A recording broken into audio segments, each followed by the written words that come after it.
রবিবার বঙ্গীয় ভূগোল মঞ্চের তরফে ট্যালেন্ট সার্চ এক্সামিনেশন অনুষ্ঠিত হলো জোরপাকড়ি আব্দুল গনি উচ্চ বিদ্যালয়। বেলা 12টা থেকে পরীক্ষা শুরু হয়।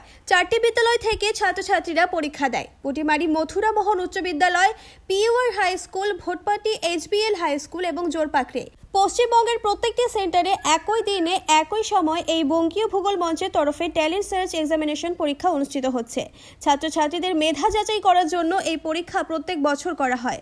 এদিন 5ম থেকে 10ম শ্রেণী পর্যন্ত পরীক্ষার্থীদের নিয়ে ভূগোল বিষয়ের ওপর 100 নম্বরের পরীক্ষা অনুষ্ঠিত হয়। দুটি শিফটে 5ম থেকে 7ম এবং 8ম থেকে 10ম শ্রেণীর পরীক্ষার্থীরা পরীক্ষায় অংশগ্রহণ করেন। প্রসঙ্গত, পরীক্ষা জোরপাকড়ি হাই স্কুলের ভূগোল শিক্ষক জয়নাথ ওরাও বলেন, 4টি বিদ্যালয় থেকে মোট 327 জন ছাত্রছাত্রী বঙ্গীয় ভূগোল মঞ্চের পরীক্ষা দিচ্ছেন। ভূগোলের প্রতি যে সমস্ত ছাত্রছাত্রীর আগ্রহ রয়েছে সেই সমস্ত ছাত্রছাত্রী অংশগ্রহণ করেছে এবং পাশাপাশি সহকারী শিক্ষক এমডি নুরজামাল বলেন, ওএমআর শিটে পরীক্ষা হচ্ছে। এটি ভবিষ্যতে ছাত্রছাত্রীদের অন্যান্য পরীক্ষার ক্ষেত্রে সহায়তা করবে। পরীক্ষা দিয়ে স্বভাবতই খুশি ছাত্রছাত্রীরা এবং অভিভাবকদের কাছ থেকেও বেশ ভালো প্রতিক্রিয়া এসেছে। এদিনের এই ট্যালেন্ট সার্চ এক্সামিনেশনে অংশগ্রহণকারী পড়ুয়ারদের মধ্য থেকে সফল পরীক্ষার্থীরা আগামী দিনে রাজ্য স্তরের পরীক্ষায় অংশগ্রহণ করতে পারবে। কতজন পরীক্ষা দিল এবার? 327 জন।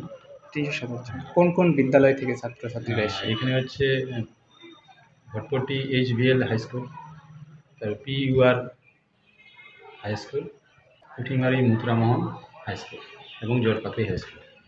4টি বিদ্যালয় মিলে? হ্যাঁ, 4টি বিদ্যালয় মিলে আমাদের school centre Jorpakri AG high school. কতদিন থেকে এই পরীক্ষাটা হয়ে আসছে? যেহেতু 95 থেকে মানে আমাদের স্কুলে 2000-এর দশের পর থেকে এরকম আমরা সেন্টার নিচ্ছি, কিন্তু আগে স্কুল ভটপটি সেন্টার ছিল, এলাপাকড়ি স্কুল সেন্টার ছিল, তারপরে আমরা এখন আমাদের স্কুলে চলছি। কোন কোন ক্লাস আজকে পরীক্ষা দিল? আজকে হচ্ছে এখন 5, 6, 7। এই পরীক্ষায় স্যার ছাত্রছাত্রীদের কেমন সাড়া পান? হ্যাঁ, প্রচুর, মানে ভালো সাড়া। হ্যাঁ, এবং এটার মধ্যে কি ভূগোলের প্রতি তাদের আগ্রহ, একটা জানার আগ্রহ থাকে। হ্যাঁ, এবং ভবিষ্যতে যে পরীক্ষার জন্য তারা প্রস্তুতি নিতে পারে। যেমন এইবারে আমাদের ওএমআর শিটের মাধ্যমে পরীক্ষাটা হলো, এবার প্রথম। ওএমআর শিটে পরীক্ষাতে বাচ্চাদের বা ছাত্রদের কিরকম সুবিধা হতে পারে বা কিরকম অসুবিধা হতে পারে? আমাদের যেমন উচ্চ মাধ্যমিক এখন ওএমআর শিটে পরীক্ষা হচ্ছে, ঠিক আছে। আবার পরীক্ষার জন্য ওএমআর শিট পরীক্ষা দিতে গেলে তো ওএমআর শিটই দিতে হয়, তাই আগে থেকে প্রস্তুতি ভালো, আগামী দিনে ভালো ইয়ে। আপনার নাম এবং ডেজিগনেশন? আমার নাম হচ্ছে জয়নাথ ওরাও এবং অ্যাসিস্ট্যান্ট। শিটে পরীক্ষা হচ্ছে, কি বলবেন এই বিষয়ে? ছাত্রছাত্রীদের ভবিষ্যৎ জীবনে পরবর্তী চাকরি পরীক্ষাগুলো দেয়, সেগুলো সবগুলোই ওএমআরে দেয়। এখন থেকে যদি তারা দিয়ে থাকে এই পরীক্ষাগুলো, তাহলে তাদের অনেকটা অভ্যস্ত হবে এবং চাকরি পরীক্ষার প্রস্তুতিটা তারা এখনই সেরে নিতে পারে। ওএমআর শিটে পরীক্ষা দেওয়াটা খুব ভালো, কি বলবেন স্যার? হ্যাঁ, এই জন্য বঙ্গীয় ভূগোল মঞ্চ এবারে নতুন এটা চালু করেছে। সমগ্র পশ্চিমবঙ্গ ব্যাপী এই পরীক্ষাটা চলছে, যাতে ভবিষ্যতে ছাত্রদের আরও অনেক উন্নতি হয়, তাদের ভবিষ্যৎ আরও ভালো হয়। আপনার নাম স্যার? আমার নাম এমডি নুরজামান রহমান, আমি জোরপাকড়ি আব্দুল গনি উচ্চ বিদ্যালয়ের সহশিক্ষক। কোন স্কুল থেকে আসছেন? PUR high school. কোন ক্লাসে পড়ো? ক্লাস 6 এ পড়ো। কি ছিল আজকে? আজকে আমাদের এখানে ভূগোল মেধা পরীক্ষা ছিল। কোন স্কুলে? জোরপাকড়ি এজি হাই স্কুল। পরীক্ষা কেমন হলো? পরীক্ষা খুব ভালো।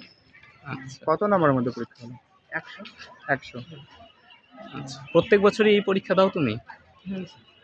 আচ্ছা, নাম কি তোমার? ওএমআর এ পরীক্ষা হচ্ছে, কি বলবেন এই বিষয়ে?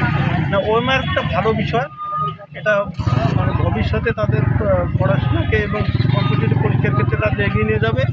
হ্যাঁ, এটা আমি এবারেই প্রথম দেখলাম, এর আগে তো পরীক্ষা দিয়েছে তখন দেখতে পাইনি, কিন্তু এটা তাদের পড়াশোনার ক্ষেত্রে দ্রুত সাহায্য করবে এবং ভবিষ্যতে কোনো পরীক্ষামূলক যে পরীক্ষাগুলো হয় সেগুলোতে তাদের সাহায্য করবে।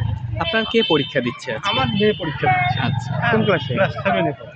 কোন স্কুল থেকে? পুটিমারি স্কুল থেকে। এবার এর আগেও পরীক্ষা দিয়েছিল, এবারও পরীক্ষা দিয়েছে। আমি যদি পারবো, আশা করি আগামীবারও তাদের ফিউচারে এভাবে প্রস্তুত করার জন্য চেষ্টা করব। ঠিক আছে, আপনার নাম? আমার নাম ধর্মনারায়ণ।